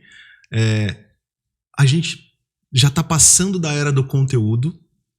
Isso já está virando commodity, qualquer um faz conteúdo, ChatGPT, celular, enfim, está super democratizado e vamos entrar na era da criação de movimento. Então se você não se posicionar como líder do seu movimento, e qual é o seu movimento?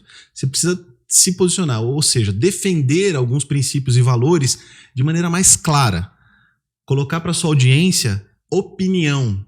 Então, se você só solta conteúdo, essa uva é assim, assim, assado, esse vinho é assim, assim, assado, vai entrar num mar vermelho cada vez mais. Agora, quem coloca com clareza a sua opinião sobre determinados produtos, e não quer dizer você só elogiar ou você massacrar isso. Não, opinião sincera e mostrar que você tem autoridade e domínio sobre aquilo. Muita gente vai discordar de você, então você tem que se preparar, porque pessoas vão discordar e você precisa, né? Somos adultos, tá preparado para essa discordância, vai ter um percentual de hater. Pô, você falou mal de Taná, eu sou Taná Lover, eu vou te massacrar.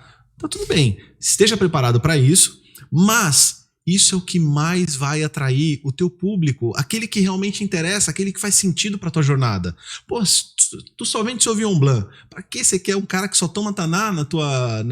É ego, é métrica de ego você ter seguidores que não compram o seu produto. É só um retardatário. Agora, quando você começa a se posicionar, colocar sua opinião sobre os produtos, sobre o que acontece no mercado, aí é a sua personalidade. Se é alguém mais ácido, se é alguém mais crítico, vai por esse caminho, é você. Se é uma pessoa mais gentil, mais doce, mais amável, vai por esse caminho também, mas se posicione, porque aí do outro lado você vai começar a ter uma legião de fato de seguidores, fãs, que admiram a sua coragem, a sua postura. Pô, você realmente dá opinião sobre temas que fazem sentido para aquela comunidade, e aí você começa a liderar uma comunidade. Começa a identificar um grande ideal em comum, seja o líder desse grande ideal, ou seja, você vai ser um facilitador para a sua audiência alcançar aquele objetivo, identifique quem é essa comunidade e comece a trabalhar não só o conteúdo sobre vinho, mas seus valores.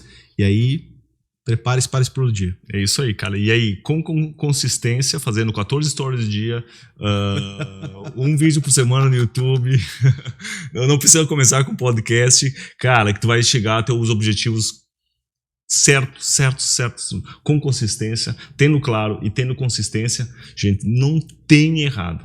Não tem errada, você vai conseguir construir a sua autoridade e regionamento. Eu não falo, eu quero ser líder nacional, não. Cara, tu pode ser líder no teu município, velho.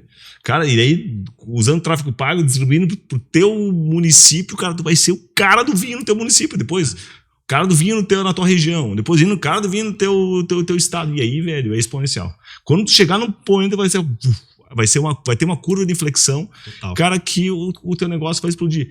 Diego, é pro teu negócio explodir? Não. Tá? Também, não, é pro teu negócio? Sim, mas é você conquistar com camadas, mas sempre seguindo o teu coração, né, o que você acredita, tendo autenticidade, né, e também não deixando de se posicionar. Desculpa, cara, tu falou, eu comecei a dar risada, tá? Porque daí começou a vir um déjà vu de algumas coisas, né? Eu, semana retrasada, tá? Eu fiz um post de vinho de mesa, né? E veio uma pergunta, vinho de mesa entra no portfólio. E eu respondi, por quê? Uma série de stories. Cara, no meio, eu não tinha nem terminado, começou a vir um bombardeio, cara. Da onde já se viu tu falar isso? Isso aí usar uma palavra, agora me esqueci, sacrilégio, isso aí é heresia. Foi uma heresia, não sei o quê. Cara, nos últimos treinos eu tava com os olhos vermelhos, chorando, cara, de rir. Eu disse, desculpa, gente, eu vou terminar, tô rindo porque, né, eu não vou deixar de falar algo que eu acredito. A gente falou de autenticidade, falar o que acredita, falar da sua alma. Você tem que discordar de alguma coisa, não tem como. E você tem que defender algumas posições. Alguém vai se incomodar com isso. Se você estiver pronto, tiver um pouco de estômago para enfrentar isso, é aí que você vai liderar o seu mercado. Mas, por outro lado, eu recebi um monte de mensagem falando assim, pô, Diego, tu me fez analisar, realmente tô perdendo dinheiro. Realmente não tô vendendo. Agora tu explicou por que eu tenho que ter esse produto no meu portfólio. Eu vou testar. Cara, embasamento, não você entregou. Né? Testa, cara. Testa pelo menos, cara. Às vezes a pessoa não coloca por ego ou por achismo, ou porque, enfim, tem medo. Eu escutava lá atrás, 3 anos atrás, do Moscatel. Nunca vou ter Moscatel na minha loja. Eu disse, ok, esse é um posicionamento teu, mas tu tá deixando dinheiro. Se a Cave Gás agora desenvolveu um champenoise com residual de açúcar, né? Enfim, com moscato, sim, que eu vou primeiro o rosé, enfim. Cara, a Chandon, cara, Moët Chandon agora na Austrália tá desenvolvendo com raspa de limão, com laranja. Tá? Tô falando Moët Chandon. Moët Chandon começou o movimento On The Rocks, que não começou, mas ela seguiu o movimento, né, dos vinhos da Provence, o movimento começou lá em Saint-Tropez, de vinho com gelo. Sim. Cara, e foi com vinhos com maior residual de açúcar. Por quê, cara? Se os viu, clicou, Moët Chandon iniciaram os movimentos porque, né, outras empresas não podem. Então é muito a gente observar, seguir e construir. Edu, muito bom, cara. Pô, irado. Prazer imenso, mas... Irado, mas antes da gente terminar, eu quero que tu fale desse vinho e fale um pouquinho que legal. Da Terra, cara. Cara, muita gente fala Terra, não é nenhuma correção, mas só para... Terra. Explicar por quê, né? Muita gente até pergunta, poxa, mas a Terra tem alguma coisa a ver com a Grécia? Sim. Primeiro porque o logo parece um olho grego, Terra era o nome de Santorini na antiguidade, e um abraço pro Abner, que chama Abner Zeus. E aí todo mundo fala, mas não é coincidência? Eu falo, não é coincidência, nem é proposital. Enfim, é um acaso, mas Terra o nome da a mãe do João Paulo, fundador, que chamava-se Terezinha, sim, né, uma figuraça, assim, super carismática, mas muita gente chama Terra e tá tudo certo, não tem problema nenhum. Que é uma vinícola boutique incrível, que eu já era apaixonado antes de trabalhar. Eu conheci a Terra lá em 2017, através da Flavinha, que era enóloga. Flavinha, conheço. Então, eu conheci a Flavinha, olha como o mundo do vinho é pequeno e a gente se conecta, né? Eu tinha uma importadora, junto com o meu ex-sócio, ele se casou com uma das Guaspari, teve uma filha, e nós fomos convidados a lançar o projeto Guaspari em São Paulo. Eles não tinham noção de como a gente estava falando no bastidor, como emitir uma nota fiscal, eles são de outra área, da mineração, enfim, e por conta disso a gente teve esse contato. Lançamos em São Paulo a Guaspari, conheci a Flavinha lá na vinícola, que ela era enóloga assistente da Guaspari, depois ela migrou, Eu via lá no Facebook com uma paisagem linda na Serra Catarinense. Eu falei, Flavia, que lugar maravilhoso é esse? Era a Vinícola Teira, nascendo em 2015. Então, um projeto brilhante lá em Bom Retiro, a cidade de Bom Retiro, fica a 2 horinhas de Floripa, que começou exatamente com o Sauvignon Blanc e com o Rosé, que se tornou um ícone também, por causa daquela garrafa belíssima, francesa, exclusiva. O Sauvignon Blanc, acho que é o vinho mais característico da Serra Catarinense hoje, né? De todos os rótulos, né? Os brancos, rosés e espumantes são os que se destacam mais. Tem vinhos tintos já ganhando renome, ficando bem interessantes. Pinot e também algumas castas italianas, Montepulciano, Sangiovese, Alvarinho, o Attilas Alvarisi, né, querido, que é o enólogo-chefe da Teira e também enólogo da Vivaldi, faz um trabalho com Alvarinho, estuda com Anselmo Mendes lá em Portugal, enfim, o rei do Alvarinho, faz um trabalho incrível. E esse Sauvignon Blanc é minha paixão. Você provou aí. Me diga você agora o que você acha, né? Típico com... E eu vejo o seguinte, assim... Primeiro, eu acho que a gente tem que ver vocação. Onde a gente tá. Pô, estamos no clima da altitude. Tá? E clima aí, frio, né? Clima frio, né? Altitude. Aqui tem o quê? 900 metros, né? Uhum. Eu ia falar de 900 a 1100. Né? Tu pega... Acho que um dos vinhedos mais altos lá deve ser... acredito que seja da Pericó. Tá bem alto, ali 1.200, 1.300. Fez até o Ice Wine. Sim. Né? Sim. Na época, né? E, cara, eu acho que o primeiro é a tipicidade. Sim. Tá? E não só de Sauvignon Blanc, eu digo nos brancos em geral, porque o Chardonnay da Teira é incrível, né, cara? Sim. Um amanteigado, aí já pega um pouquinho mais de complexidade. Exato. Pô, um chardonnayzinho que vai com bacalhau. Opa. Com certeza. Vai muito bem. E aí eu vejo na questão da identidade e posicionamento da região. A gente volta a falar sobre posicionamento, né? Pô, do que Santa Catarina é a vocação. Pô, tu falou, vinhos brancos, tintos precoces e alguns varietais tintos, no caso, Montepulciano. Aí a gente começa a pegar a história da variedade. Da onde Teróldego, por exemplo, se adaptou muito bem também. Meu pai foi o primeiro produtor de Teróldego no Brasil. Uau! Tá, não sabia. 1999. Variedades italianas também se adaptaram muito bem, enfim, e é muito aprendizado.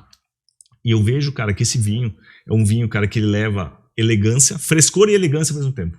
Ele é um vinho super versátil, né, que leva aquela nota que, vamos lá, ela pega um pouquinho de Nova Zelândia, né, pegando da tipicidade, mas também um pouquinho da complexidade, como, vamos lá, para um Vale do Loire, né, enfim. Então ele pega um pouquinho das duas coisas, só que eu não gosto muito de comparar, eu digo que é o Sauvignon Blanc de Santa Catarina. Exato. E o bacana do Sauvignon Blanc de Santa Catarina, estou degustando agora, esse 2022. Eu comecei a degustar, eu falei, cara, no 2004 eu degustei um Sauvignon Blanc dentro de um tanque da Sanjo.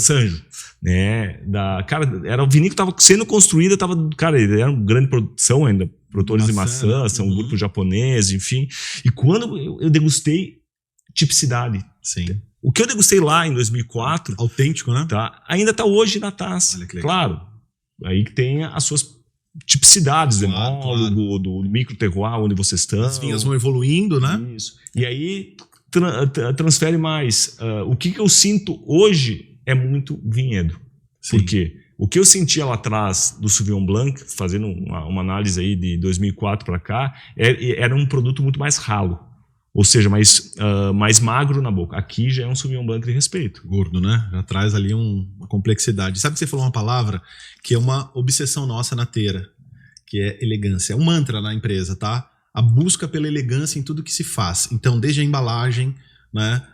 A caixa, as embalagens de presente, todas as garrafas de Teira vêm embrulhada num seda super elegante. E lá, além de vinícola, boutique, hoje a gente está numa produção em torno de 100 mil garrafas. Vamos inaugurar agora, no final de dezembro, a nova estrutura, né? Não sei se todos sabem, mas no ano passado, o nosso wine bar, que recebia em torno de 30 mil pessoas por ano, pegou fogo, não sobrou um garfo. Enfim, a gente, inclusive, muita gente solidária, falou, poxa, como a gente pode ajudar? E o que a gente sabe fazer de melhor é vinho.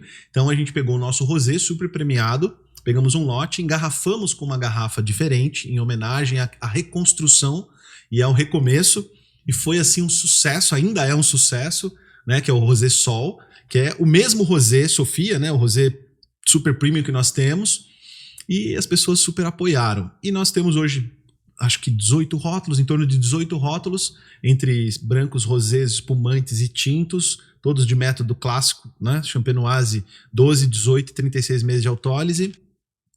E aí, dezembro, vamos inaugurar a nova vinícola, agora vamos produzir, todo o processo vai ser dentro da vinícola Tera. Vou mandar um jabá, quero o convite. Querido, prazer imenso. Muito legal, cara, olha, incrível, cara. Que seja a primeira de muitas. Né, e ainda mais, né, quando eu falo posicionamento, a vinícola tá alinhada comercialmente também, porque não adianta ter essa embalagem, líquido, estrutura, se não tem um comercial, um head comercial que transmita isso pro mercado e tá fazendo um trabalho brilhante. Parabéns. Obrigado, querido. E agora, cara, eu quero que tu fale do Edu Lira, velho. Né, o Edu Lira multitarefa, né, em relação, além de estar aí como head na Tera, né. Fala um pouquinho desse teu projeto do Enomarketing, cara, que eu acho incrível. Legal. Eu venho amadurecendo essa ideia, né? E Enomarketing surgiu do quê? Né? Eu já fui gestor geral de várias operações em importadoras grandes e sempre era uma dor quando a gente precisava contratar uma agência, contratar um fornecedor que não era do vinho e que tinha um know-how enorme no mercado dele, mas zero conhecimento do mercado de vinho, não é só do produto vinho. Então as duas coisas, o produto e o mercado.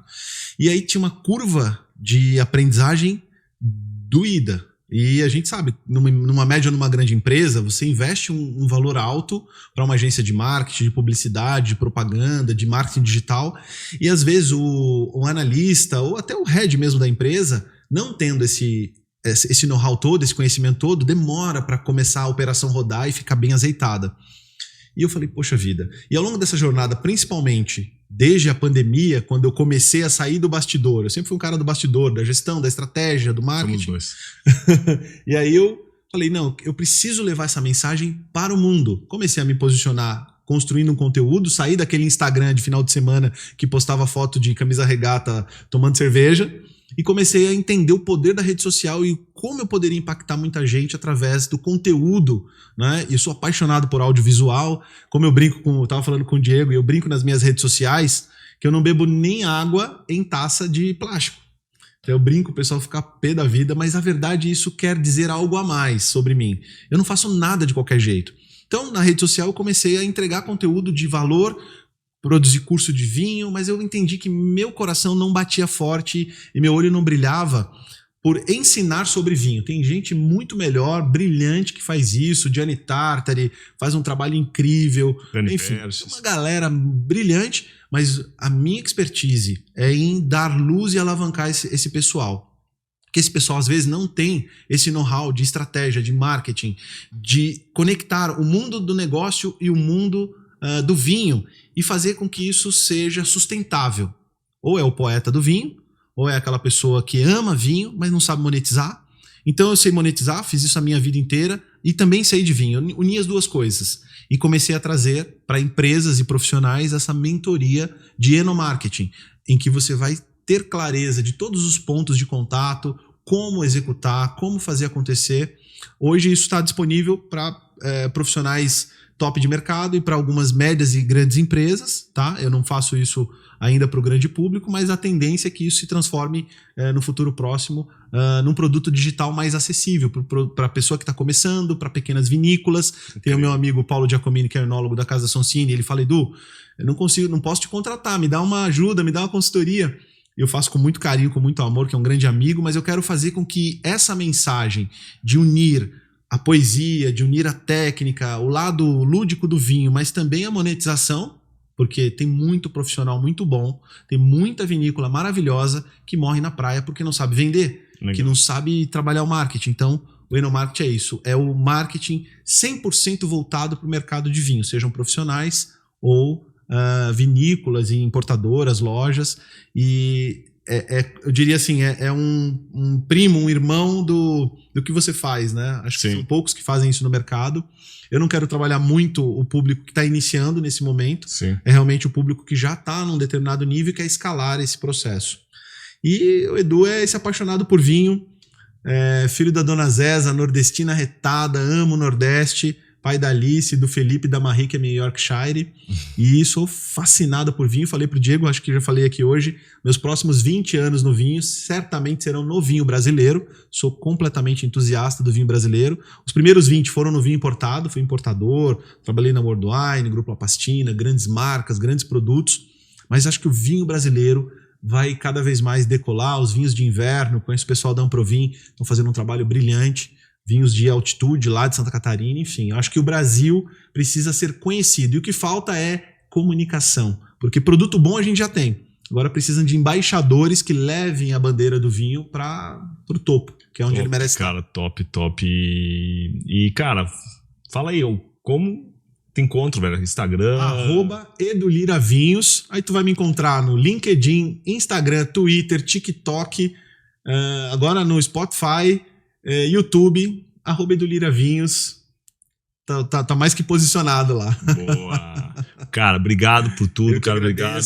E pessoal, se vocês querem, né, conhecer, já tem essa referência do Edu Lira, né, mas toda a semana nós estamos aqui, terças-feiras, quintas-feiras, na descrição do vídeo você pode se inscrever para receber todos os nossos comunicados, entre no nosso grupo VIP do WhatsApp para receber, né, informações, né, semanais aí sobre conteúdos, aulas e muita informação, porque o nosso objetivo, né, aqui, né, tanto meu como do Edu, a gente tem esse propósito muito claro, né, que é ajudar empreendedores a se desenvolver nesse mercado.